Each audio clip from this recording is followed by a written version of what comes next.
So for this lecture, we're going to talk about research ethics. To give you an overview, we'll discuss a bathroom study, which I want to get your thoughts on. I'll spend some time talking about ethics, and then we'll spend a few minutes talking about the Belmont report. So pause the video for a second and read this study. I want you to give me your thoughts on whether or not you think this study is ethical or unethical. So as you're reading it, I'm going to give you a little bit of context. Imagine you're in the men's bathroom. There is a wall full of urinals. There's no dividers between the urinals. Okay, and a participant comes into the bathroom, and then a Confederate either uses the uh, urinal next to the participant or a urinal that's 3 urinals away from the participant. Right, so they're manipulating how close the Confederate gets to the participant. That's the manipulation. They're invading that person's personal space or not. And then another Confederate is hiding in one of the stalls and is listening to see how long it takes the participant to urinate. So they're just basically listening, not looking, but listening to see when the participant starts and stops urinating, and they're recording that time, and that time is the dependent variable. The idea here being that when people feel anxious, they have a harder time urinating. So if they wanted to see if you invade someone's personal space, does it take that person longer to urinate versus if you don't invade that person's space? The researchers' argument here is that this particular study will benefit humanity or will inform how people respond to having their personal space being violated.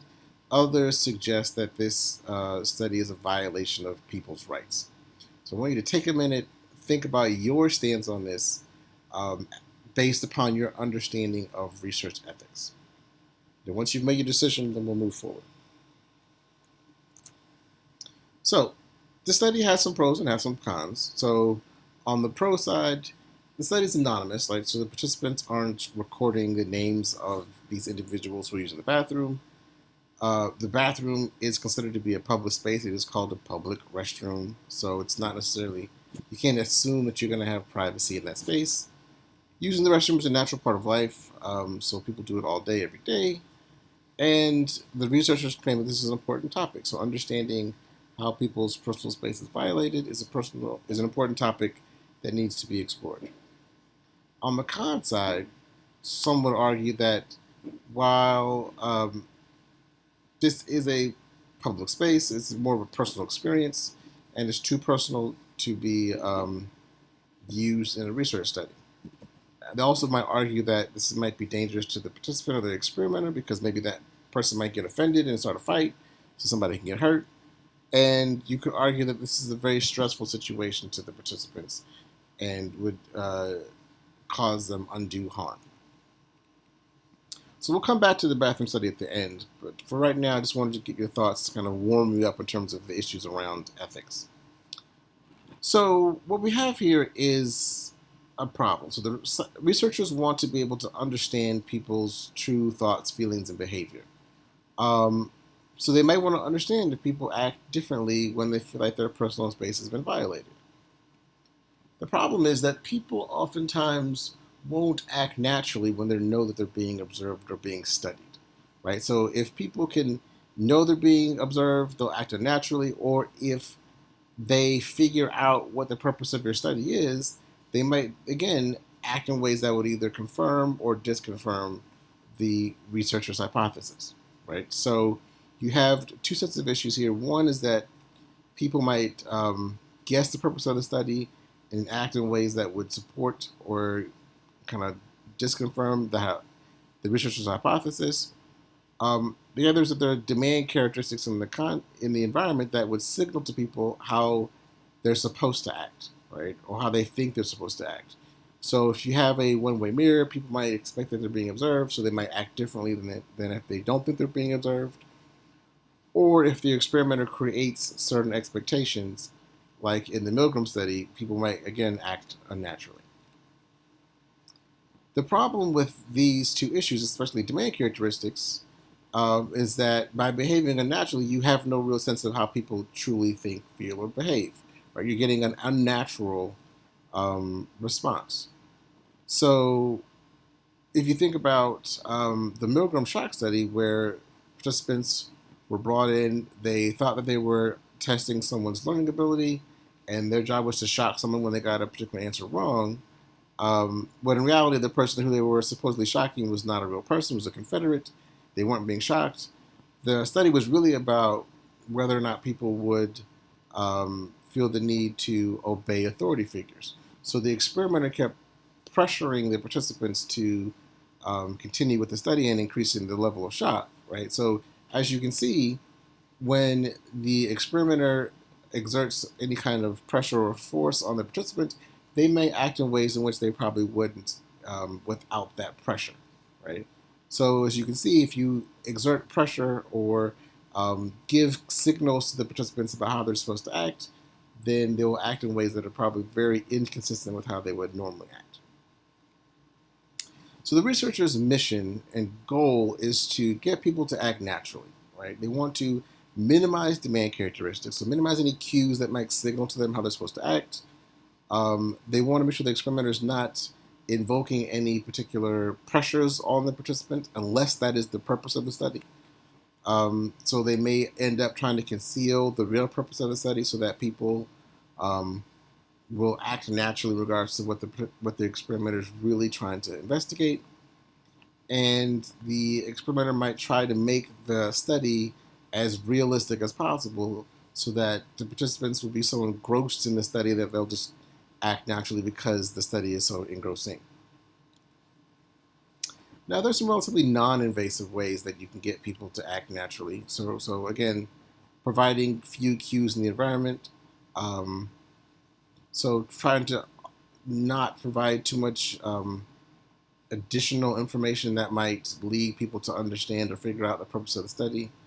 Um, Sometimes the experimenter might be blind to the purpose of the study, so they can't do things either consciously or unconsciously that might lead the participants to act in ways that are consistent with their hypothesis, right? Um, so you might try to do things that are really neutral, so the experimenter might kind of just blend into the environment and not try to do much to add any additional effects or context to that particular environment. And again, they might do things to create what's called experimental realism or psychological realism, where people are really engaged in what's going on and as a result act naturally. But there are also some more invasive ways in which people might go about trying to get participants to act naturally. One might be observing people without their knowledge. So either you're looking through a one-way mirror, or you have hidden cameras or tapes, or like in our bathroom study, you have somebody hiding in the stall listening, right? So those are all more invasive ways of getting people to act naturally. Or you can use deception. So you might actively mislead somebody about the true nature of the study. So if you tell us the participant the study is about X, but it's really about Y, they might act unnaturally in regards to X, but they're likely to act more naturally about what you really care about, which is Y, right? So by deceiving them, you're trying to essentially get them to act naturally in regards to whatever it is that you're really trying to investigate. The big problem with this, though, is it's easy for participants' rights to be violated. So, as we talked about with the Milgram study, um, experimenters can do things that would put pressure on participants to do things that they normally wouldn't do.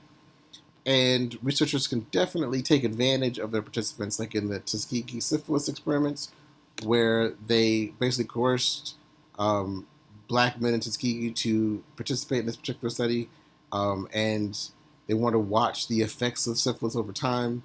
So even when it was found out that penicillin could cure syphilis, they didn't give these men the cure because they wanted to be able to see how the disease kind of affected them long term.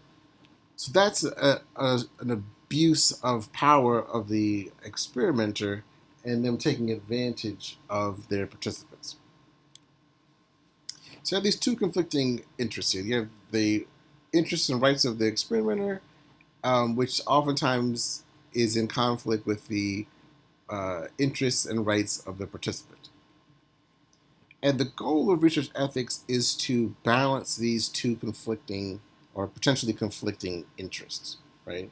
Making sure that the researcher has the right to do their work as long as it does not violate or abuse the rights of the participant. So the primary focus for research ethics is to ensure that the participants' rights are not being violated or abused. And the APA principle of ethical conduct lays out four different ways in which um, researchers are supposed to act to ensure that they're not violating the rights of their participants. Protecting them from harm, allowing for freedom of choice, balancing power differentials, and honestly describing the nature of their research when they present the research to them initially.